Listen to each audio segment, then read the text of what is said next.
अब हम आपको पेपर लीक की उस गुत्थी के बारे में बताएंगे जिसने उत्तर प्रदेश के 50 लाख छात्रों और उनके परिवारों को चिंता में डाला हुआ है। और हमें भी बड़ी संख्या में ये छात्र लगातार लिख रहे हैं, इनके परिवार के लोग लगातार हमें लिख रहे हैं, क्योंकि वो चिंतित हैं अपने भविष्य को लेकर। वो ये जानना चाहते हैं कि क्या उत्तर प्रदेश पुलिस की इस भर्ती परीक्षा में धांधली हुई है, क्या ये पेपर लीक हुआ है, क्या ये पेपर दोबारा से होगा, या फिर जो पेपर उन्होंने दिया है यही पेपर मान्य होगा।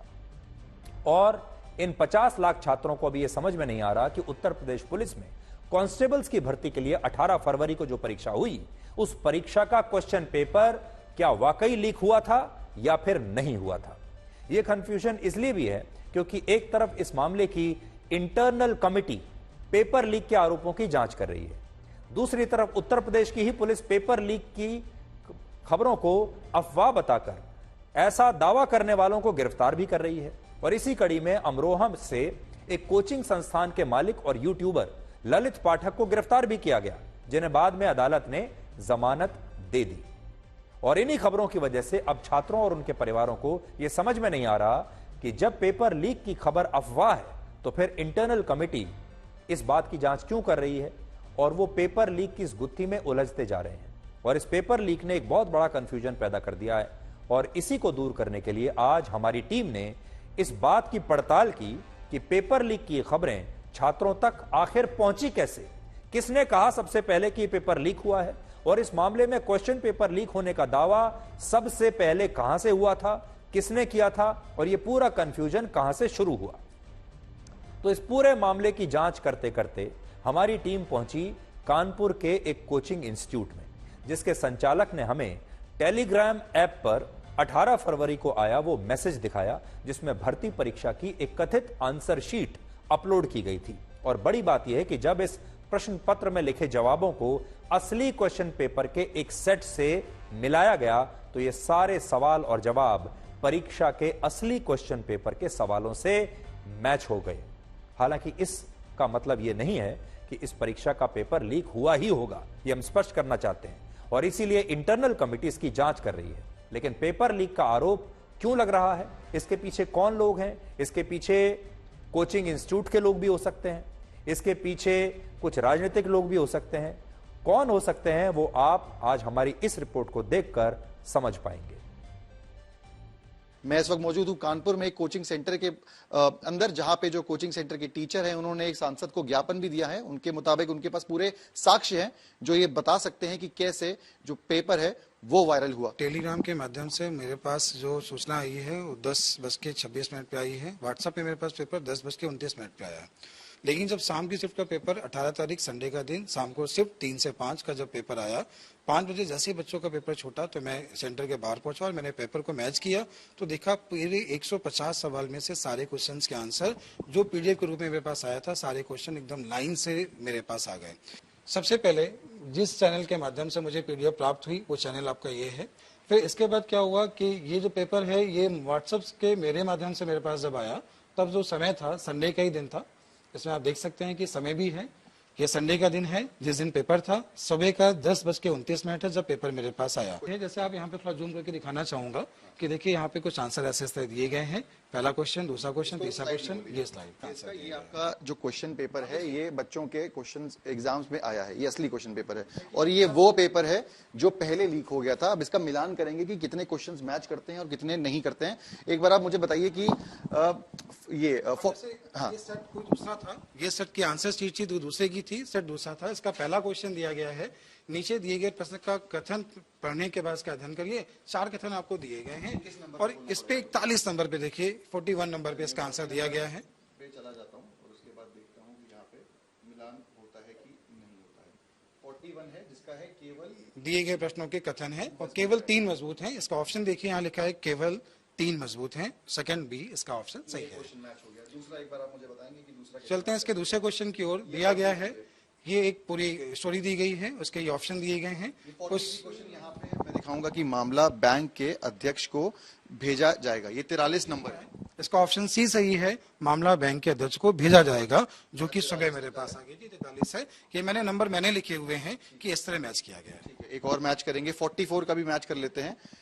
अग्रिम प्रदान किया जाएगा।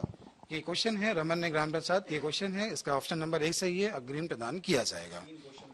कोई दूसरा सेट पे आ जाते हैं, रैंडम सेट पे आ जाते हैं किसी पे चेक करने के लिए कि हाँ ये सभी क्वेश्चन ठीक है, इस पे आ जाते हैं।